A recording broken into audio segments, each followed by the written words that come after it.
प्रहरीको यो खोसेर ल्याउनु खोसेर ल्याए उनीहरू मात्र किन सेफ्टी हामी पनि सेफ्टी हो मरे भन्ने सुने गोली लागेर भरे त्यस्तो सुन्नेमा त्यही प्रहरीको यो खोसेर ल्याउनु खोसेर ल्याए उनीहरू मात्र किन सेफ्टी हामी पनि सेफ्टी हो हुन लागेको देशमा कहाँ जाँदैछ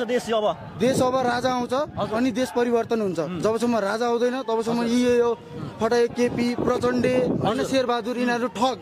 होइन